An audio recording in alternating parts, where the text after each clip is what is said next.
Okay, what is up, everybody? Today we have the Google Pixel 7 Pro. And I picked this one up from a company called Back Market for $297. And I was like, yo, that's a really good deal for this type of phone. It's the 128 gigabyte phone. I went with the lowest storage. I figured I'm not going to be using this as a main phone forever, so why get the biggest storage? When trying to pick one out, I really wanted, man, that actually looks really nice.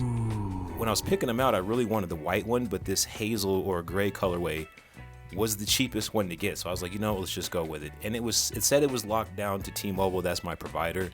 So I was like, the price, I just can't beat the price. And I never had a Pixel 7 Pro, so I was like, what the hell? Let's just test it out. Not used to seeing Google pop up on the phone. And from all the research I've been doing, the Pixels seem to be the smartest phones out of all the smartphones. Like Samsung has the super powered phones, iPhone has their cult following and whatever they do, which I do like. But Google's bringing maybe a mixture of both, maybe not so much on the performance side. They're leaning more on optimization, and I thought I was going to find the battery health. I didn't find it there. Let's go ahead and cut the percentage on, because I do like that. And of course, we got to go ahead and cut the 1440p on, or should I say enable it, because I got to have that. And smooth display is what they're calling it for this particular phone. Now, if you've been following me for the past couple weeks, I'm still new to this tech channel thing.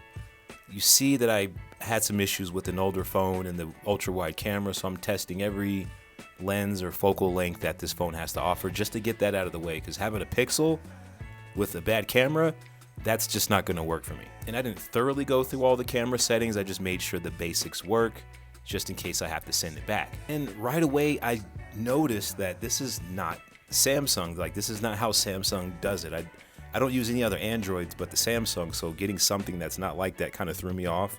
Like, I'm trying to figure out how to change the background. And it just kind of felt weird doing it. Like, I'm just not used to it. That's all it is. But I did get a case, and I don't know why I went with this super orange, Syracuse Orangeman colored case. It just looked cool on Amazon. It was like $8.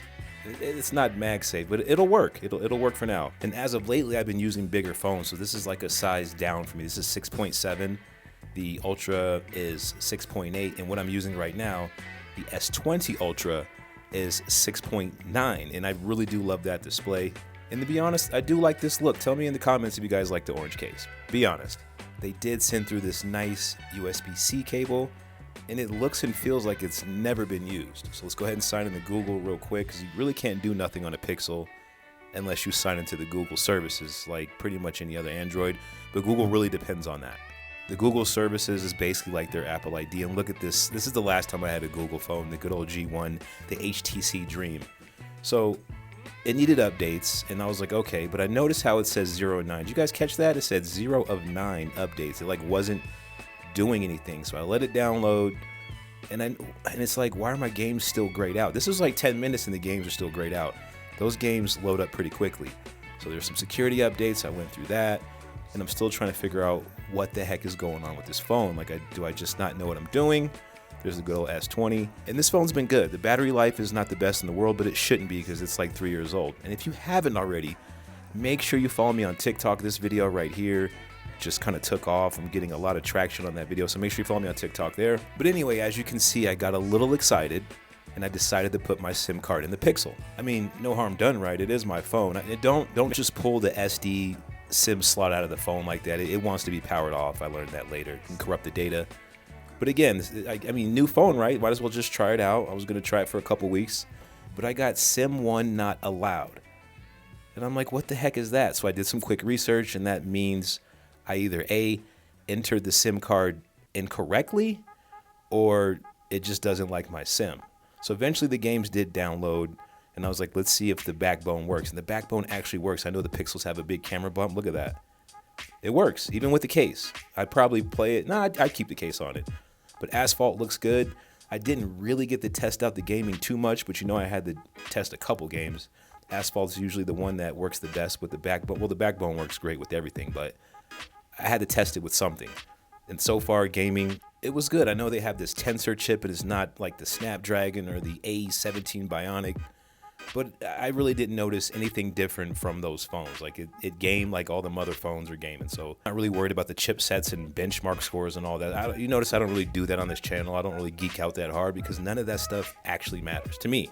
But I do know that some of you guys really, look into the whole Exynos Snapdragon. I just don't think I'm there yet. I'm just getting used to the other side of the Apple world.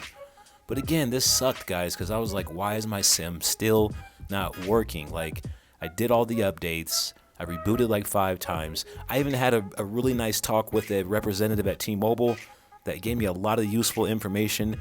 And he kind of was alluding to the fact that the IMEI number was blocked. And then I seen this. I was like, what phone has a 15 battery cycle count from 2022? That's unusual. Then I noticed right there. You guys see it? Let me go back. You see that? It's right there in the small print, bad ESN, which is like an electronic serial number. And guess what, guys? Back Market did not tell me that up front. They just made it seem like the phone was locked down to T-Mobile. They didn't tell me the ESN was bad or blocked or whatever that is.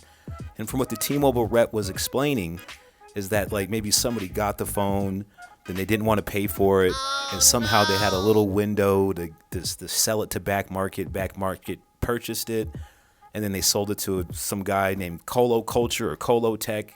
And I pick it up thinking I'm getting a great deal, just like that iPhone 13 Pro I just did a video on. Make sure you check that video out. And I can't even use the dang phone. I don't even know who they thought they were going to sell this phone to, because 10 times out of 10, when somebody gets a new phone, they put their SIM card in it or they get it activated right away. So if this phone is not able to be activated, what's the point of even selling the phone? Like, I don't even get it. Like, I thought Back Market had more integrity than that. I've always actually been wanting to try their services, and they got me the phone in like 2 days from Texas. So I was like, okay, this works. I might start, rocking with these guys a little bit more because of the situation I had with eBay. Because, with eBay, it's pretty much a crapshoot. No matter what they put in the description, you never know what you're going to get. And I've experienced that.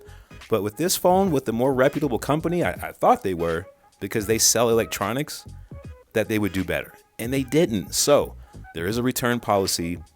I did pack it back up. Sadly, took my nice bright orange case off of the phone, put it back in the box, and I returned that thing first thing in the morning, which would be today. But that just really sucks though, guys. Like, I really wanted to see what the pixels are like. I kind of thought it would be a little bit more iPhone-ish, and it was. Like, me just kind of navigating for the little bit of time I did. I only had maybe an hour with the phone. I really didn't get to dive in like I wanted to because I was having all these little problems with it. So you guys let me know in the comments. Do you have a Pixel 7 Pro or any Pixel? Have you experienced a bad ESN number or something similar to this from like the used market? And the T-Mobile rep was like, see, I don't buy phones from aftermarket or third party because of things like this. And I'm like, I get that. I get that. But he was nice about it. And that's all I got, guys. Make sure you follow me on TikTok, Instagram, and yeah, we'll leave it at that. Mostly Instagram, so I'm trying to get my numbers up on Instagram. So make sure you follow me there. Peace, love, and light. And I will catch you guys on the next video. Peace.